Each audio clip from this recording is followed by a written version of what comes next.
நாங்கள் 3 பேர் சென்னையிலேருந்து வரோம்.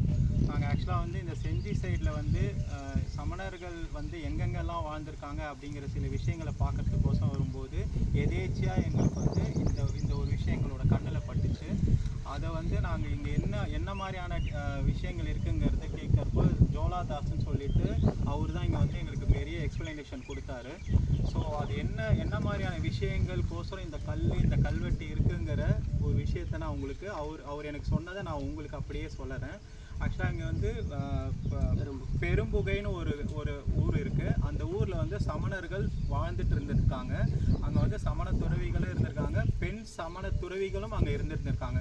அந்த பெண் சமண துறவிகளில் செக்கந்தி தாயார் அப்படின்னு சொல்லிட்டு ஒருத்தங்க வாழ்ந்துட்டு இருந்திருக்காங்க. அவங்களோட பொண்ணு வந்து செக்கந்தண்ணி அப்படின்னு சொல்லிட்டு அவங்க என்ன பண்ணியிருக்காங்கன்னா, பெண் துறவிகள் முக்கியமாக சமண துறவிகளுக்கு ஒரு பள்ளிக்கூடம் வேணும் அப்படிங்கிற ஒரு எண்ணத்தோட இங்கே சுற்று வட்டாரத்தில் எந்த இடத்துல வந்து அதற்கான ஒரு அமைப்பு இருக்குன்னு அவங்க தேடி இருக்காங்க. அந்த மாதிரி தேடும்போது ஒரு கிடைச்ச இடம்தான் இந்த இடத்துல வந்து சமண முனிவர்களுக்கான ஒரு பள்ளியை வந்து ஏற்படுத்தணும், இது அதுக்கான ஒரு பெரும் அமைப்போடு இங்கே இருக்குது அப்படின்ட்டு அவங்க நம்பி இந்த இடத்த வந்து அவங்க உருவாக்கியிருக்காங்க. அதுக்கான கல்வெட்டை தான் வந்துட்டு இங்கே வந்து பொறிச்சிருக்காங்க. அதில் என்ன சொல்லியிருக்காங்கன்னா, செக்கந்தண்ணி தாயாரின் செக்கந்தண்ணி சேவித்த பள்ளி அப்படின்னு சொல்லிட்டு கிரந்த மொழியில் அந்த கல்வெட்டு அங்கே இருக்குது. ஸோ தமிழ் பிராமண மொழியில் அது இதில் வந்து அது அந்த கல்வெட்டில் அதை பதிச்சிருக்காங்க. இந்த விஷயங்களை சொன்னதுங்கிறது இவர் தான். எனக்கு பெருசாக கல்வெட்டு பற்றின ஒரு பெரிய இது கிடையாது, எனக்கு நாலேஜ் எதுவுமே கிடையாது. இந்த மாதிரி விஷயங்களை சொன்னது இங்கே இந்த விஷயத்தை பாதுகாத்துட்டு இருக்கிற ஜோலாதாஸுங்கிற இந்த அன்பர் தான் எங்களுக்கு இதை எக்ஸ்பிளைன் பண்ணார். அந்த செக்கந்தண்ணி தாயார், செக்கந்தண்ணி இந்த பேர்லாம் கூட அவர் தான் எனக்கு இங்கே சொன்னார். அவங்க தான் வந்து இதை ஏற்படுத்துறதுக்கான முயற்சிகளை பண்ணாங்கன்ட்டு.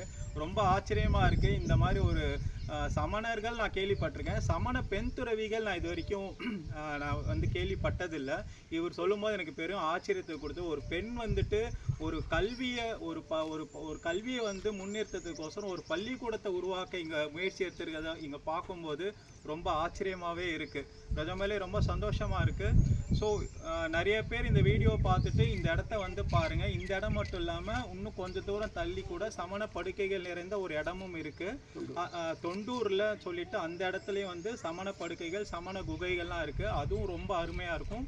இந்த சைடு வந்தீங்கன்னா கண்டிப்பாக இதை போய் பாருங்கள். ஜோலாதாஸுங்கிற இந்த அன்பர் வந்து உங்களுக்கு அழகாக என்ன இங்கே இருக்குது, என்ன மாதிரியான விஷயங்கள் இங்கே நடந்ததுங்கிற மாதிரியான சில நல்ல இன்ஃபர்மேட்டிக்கான விஷயங்களை இவர் வந்து உங்களுக்கு பகிர்ந்துப்பார்.